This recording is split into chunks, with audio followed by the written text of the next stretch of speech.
Anthropic is back in the spotlight and not for a model launch this time. According to The Verge, the company apologized for quietly throttling Claude Fable 5 with hidden guardrails that affected how it responded to certain queries.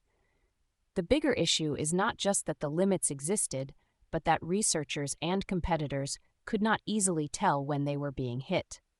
Anthropic says it is changing course and will be more transparent, even if that means the model declines more requests. Here is the part that matters. If a frontier model behaves differently depending on unseen restrictions, then benchmarks, evaluations, and real-world testing all get harder to trust.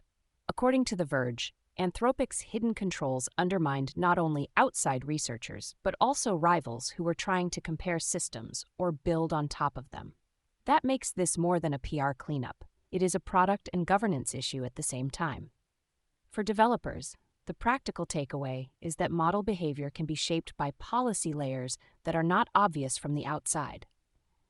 For enterprise buyers, it is another reminder to ask what a model can do, what it is allowed to do, and what it is being quietly prevented from doing.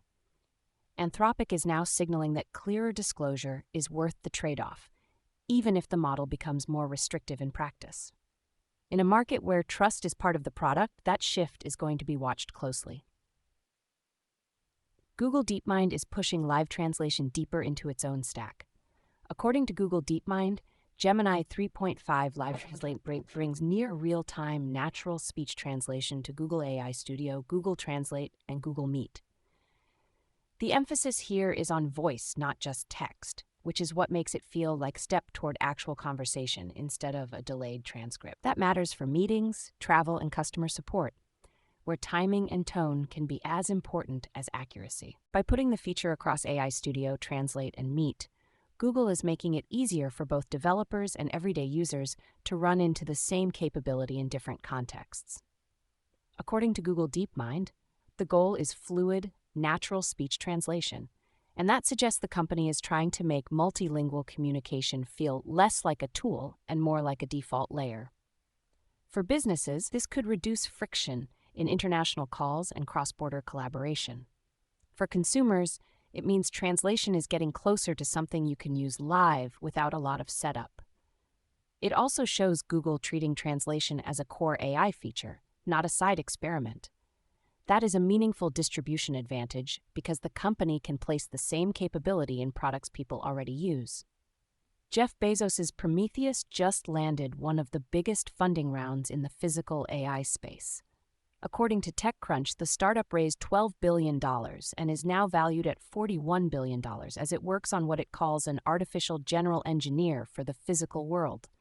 The company says it wants to automate heavy engineering and drug design, which puts it in the middle of two expensive, high-stakes industries. This is not a chatbot story. It is about using AI to help design and build things that exist outside the screen. The scale of the round matters because physical world AI usually needs serious capital, specialized talent, and long timelines before it can show results. According to TechCrunch, Prometheus is aiming at engineering workflows that are too complex for simple automation and too costly for slow manual iteration. If it works, the payoff could show up in manufacturing, materials, and pharmaceutical research. If it does not, the burn rate will still be enormous. For listeners, the key point is that investors are still willing to fund very large bets on AI systems that move beyond text and images. Prometheus also adds another major name to the growing list of companies trying to turn frontier AI into industrial infrastructure.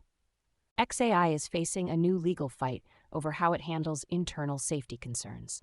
According to TechCrunch, a former xAI engineer has filed a lawsuit alleging he was fired after raising alarms about Grok safety, and the complaint also names SpaceX.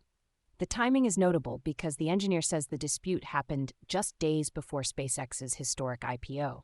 That puts the case at the intersection of AI safety, corporate governance, and a very public capital markets moment. The allegation matters because it raises questions about what happens when employees flag risks inside fast-moving AI companies. According to TechCrunch, the lawsuit claims the engineer was dismissed after warning about Grok's safety issues, which could become relevant well beyond one employee's experience.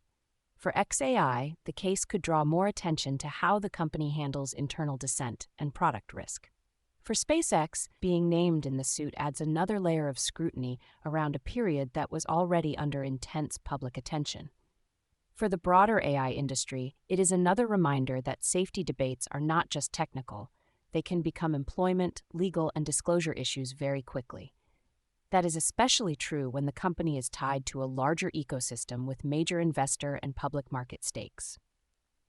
Quick hit: Visa is now tied into ChatGPT for agentic shopping. According to Artificial Intelligence News, Visa has linked its payment infrastructure to ChatGPT so AI agents can recommend products and complete transactions using Visa rails at participating merchants.